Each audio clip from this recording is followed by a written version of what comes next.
Assalamualaikum warahmatullahi wabarakatuh. Kami di kelompok besar ingin mempresentasikan tentang mata kuliah manajemen kelas anak usia dini yang beranggotakan ada saya sendiri, Zara Dika Purnomo, selanjutnya ada Yanita Tiasning Wardani, ada Ipani Fitriani, ada Ibu Tabarokah, ada Fauzia Dian Argorini, dan ada Nasya Devriana Habibah. Next. Selanjutnya, yang pertama ada materi tentang pengaturan awal lingkungan belajar anak usia dini. Lingkungan belajar anak usia dini ini harus mendapatkan sambutan yang positif supaya anak-anak tertarik masuk ke dalamnya. Selanjutnya, menurut pernyataan dari Klein 2007 menyatakan bahwa sebenarnya tata letak ruangan ini bisa saja diubah, tetapi jangan diubah sekaligus. Harus memperhatikan beberapa faktor. Yang pertama ada keadaan area atau tempat, ada materi kelas, dan macam-macam perilaku anak yang mendukung pada perkembangannya. Awal ini merupakan perpanjangan dari kurikulum manajemen kelas anak usia dini dalam mencapai tujuan dan strategi pembelajaran. Ketika guru dan anak-anak menghabiskan waktunya di dalam dan luar kelas, maka dari sanalah guru akan memahami bagaimana konsep lingkungan belajar yang nyaman dan menarik. Lingkungan belajar di dalam ruangan. Menurut UOM 2005, mengatakan bahwa lingkungan merupakan panggung bagi anak-anak di dalam sekolah dan sebagai bentuk keindahan ruang yang utama. Di sini, anak-anak akan belajar bahwa di dalam suatu lingkungan sekolah, mendapatkan hak atas ruangan pribadi yang terdapat foto mereka masing-masing. Hal ini bertujuan untuk mengenalkan ke anak bahwa mereka memiliki ruangan pribadi dan seorang guru harus dapat memberikan hal kesenian, proyek gambar, dan lainnya. Seorang guru harus bisa memadukan warna dengan baik agar anak-anak nyaman di dalam ruangan. Karakteristik ruang kelas yang responsif dan teratur merupakan adanya variasi pusat pembelajaran yang terdefinisi dengan baik. Penataan dan ruang kelas prasekolah, taman kanak-kanak, dan SD menjadi lebih spesifik dan kompleks. Pembelajaran berikut, pusat disarankan untuk ruang kelas pendidikan awal dan area luar ruangan. Banyak di antaranya dapat digabungkan atau diperluas. Misalnya, drama-drama, ruang tamu rumah, pusat boneka, pusat seni, balok, musik dan gerakan, sains, penemuan, dan alam. Untuk anak-anak berkebutuhan khusus, kondisi lingkungan tambahan harus tersedia dipertimbangkan.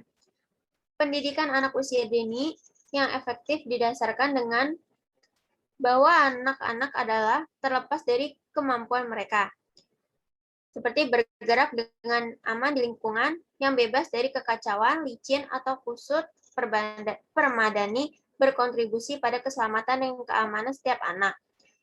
Yang kedua, meminimalkan kekacauan dan kebingungan akan meningkatkan kemampuan semua anak kecil untuk berkonsentrasi pada tugas yang ada.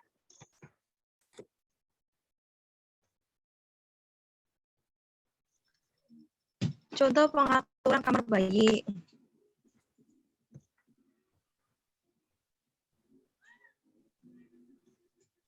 Di sini juga ada contoh penataan kamar balita.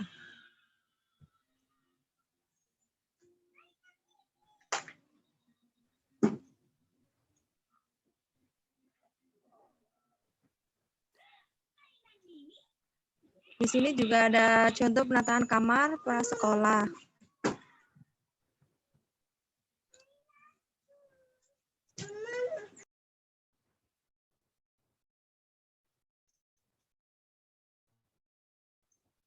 Lingkungan untuk meningkatkan peluang pengembangan keterampilan mengamati dan berbicara tentang banyak aspek sensorik alam, suara hujan, perubahan musim, rasa buah, sayur, dan tumbuhan menginspirasi minat dan apresiasi akan keindahan alam.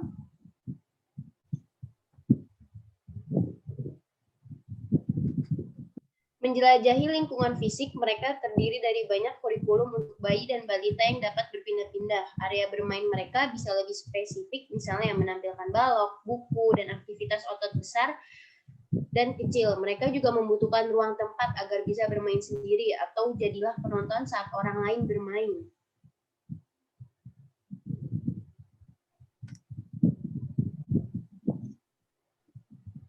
Daftar periksa pengaturan kamar. Apakah pusat pembelajaran didefinisikan dengan baik? Bisakah mereka direstrukturisasi untuk kebutuhan khusus? Apakah setiap center terletak di tempat terbaik di ruangan itu? Apakah jendela digunakan untuk pusat yang sesuai? Apakah ruangannya rapi tapi tetap hangat dan menarik? Apakah ada jarak pandang yang jelas sehingga Anda dapat melihat semua anak?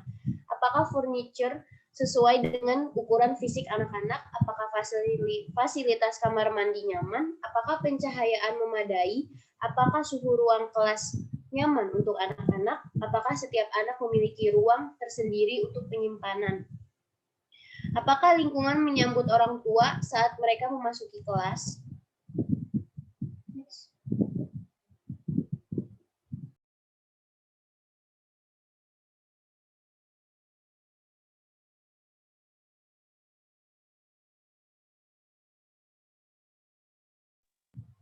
Lalu di sini ada tempat keluar ruangan untuk bayi, yaitu penting bagi bayi memiliki akses ke alam bebas di mana mereka dapat mengalami perubahan dalam suhu, warna, aroma, suara, dan tekstur. Bagian dari pembelajaran, anak-anak mengeksplorasi dan menguji lingkungan dan karenanya taman bermain seperti ruang kelas dalam ruangan harus memiliki batasan.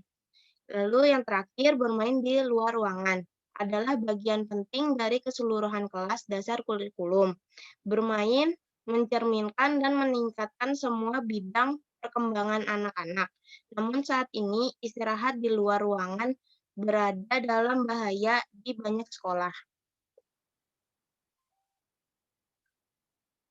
Lalu di sini ada daftar periksa keamanan area dalam ruangan. Yang pertama, suhu ruangan antara 68 derajat sampai 85 derajat Fahrenheit atau bisa juga dengan 20 derajat sampai 29,4 derajat Celcius.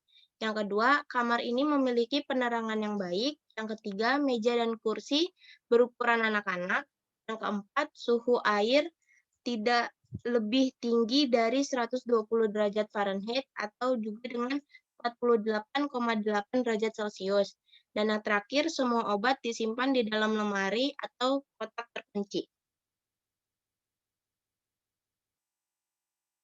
Lalu daftar periksa keamanan area di luar ruangan. Yang pertama, pemilihan perlengkapan bermain tersebut sesuai dengan usia anak. Yang kedua, bahan kimia, insektisida, cat, dan produk bensin disimpan di dalam lemari yang terkunci. Yang ketiga, area bermain dikeringkan dengan baik agar anak tidak mudah cedera. Benda yang berada di kelas harus berukuran anak-anak, tidak beracun, menarik secara estetika, kokoh dengan sudut dan tepi membulat, mudah perawatannya dan tidak mudah pecah. Atur lingkungan untuk memungkinkan anak-anak mengakses materi persediaan dan pusat pembelajaran. Label, tanda, dan jenis cetakan lain di sekitar ruangan menawarkan visual bimbingan untuk anak-anak. Desain menurut Frost, di area luar ruangan, struktur bermain lebih rendah dan lebih luas untuk anak-anak kecil yang membutuhkan waktu untuk naik atau turun. Berikut desain menurut Frost. Yang pertama itu ada memungkinkan berbagai gerakan. Kedua, merangsang indera. Yang ketiga, menawarkan pembaruan, variasi, dan tantangan. Yang keempat itu ada aman dan nyaman. Selanjutnya. Dilanjutkan dengan Ivan.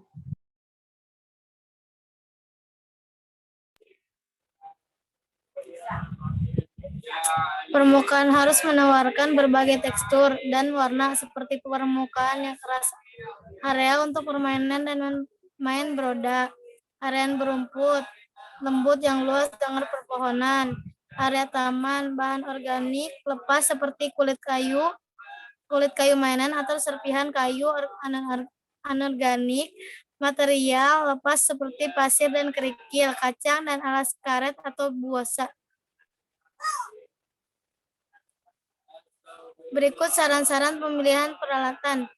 ada pendaki permanen, peti dan tong kayu yang kokoh, balok keseimbangan, lingkaran plastik, roda kemudi terpasang, dan kotak karton yang kokoh.